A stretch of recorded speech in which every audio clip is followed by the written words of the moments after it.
জুলাই গণঅভ্যুত্থানের আগে চট্টগ্রাম বন্দর দিয়ে এমপি কোটায় আমদানি করা ৩১টি গাড়ি নিয়ে বিপাকে চট্টগ্রাম কাস্টমস। নিলামে তুলেও ১২ থেকে ৯ কোটি টাকার বেশিরভাগ গাড়ির দর উঠেছে ১ লাখ থেকে ৫ লাখ টাকা। এ অবস্থায় অন্তত ১৫০ কোটি টাকা রাজস্ব আয়ের লক্ষ্যমাত্রা রেখে গাড়ি বিক্রির সুনির্দিষ্ট নির্দেশনা চেয়ে এনবিআরকে চিঠি দিয়েছে কাস্টমস কর্তৃপক্ষ। আবু জাবেদের ছবিতে চট্টগ্রাম থেকে আরও জানাচ্ছেন নয়ন বড়ুয়া জয়।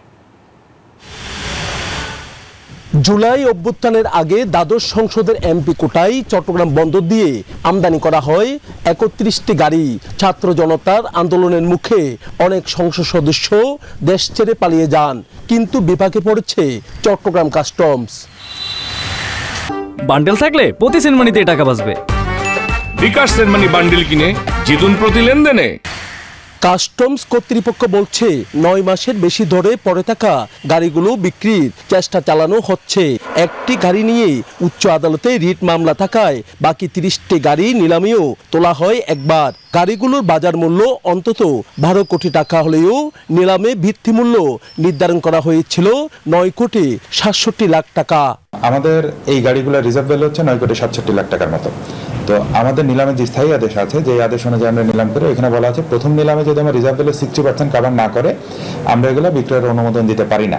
এই অবস্থায় অন্তত ১৫০ কোটি টাকা রাজস্ব আয়ের লক্ষ্যমাত্রা রেখে গাড়ি বিক্রি সুনির্দিষ্ট নির্দেশনা চেয়ে এনবিআরকে চিঠি দিয়েছে কাস্টমস। ১ লাখ টাকা, ২ লাখ টাকা, ৫ লাখ টাকা, ৩০ লাখ টাকায় যদি আমরা গাড়িগুলো বিক্রি করি, এখানে রাজস্ব আইনের একটা বড় সম্ভাবনা আছে। দ্রুত এসব গাড়ির নিষ্পত্তি চাই বন্দর কর্তৃপক্ষ। মাননীয় উপদেষ্টা মহোদয়, চেয়ারম্যান মহোদয় সবসময় সব মিটিংয়ে এই বিষয়টা নিয়ে বারংবার তাগাদা দিচ্ছে এগুলো যেভাবে হোক এগুলো ডিসপোজাল করা, কারণ এগুলো আমাদের বিশাল এক জায়গা অকুপাই করে আছে। তবে নিলামের ভিত্তিমূল্য কমালে কিনবেন বলে জানিয়েছেন বিডাররা। ডিউটি এখন ডিউটি মুকুব করে দেখ, তারপর দেখেন এই গাড়ি বাংলাদেশে অ্যাভেলেবেল হয়ে যাবে। ১ কোটি ১.৫ কোটি টাকা দিয়ে গাড়ি ১০০,০০০ প্রাইস লোকে চালাবে। ২১টি গাড়িতে নিলাম বিট হলেও ৯টি গাড়ি কিনতে আগ্রহী ছিল না কেউ।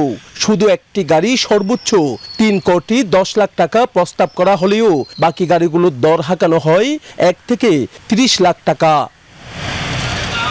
নয়ন বড়ুয়া জয়, নিউজ 24, চট্টগ্রাম।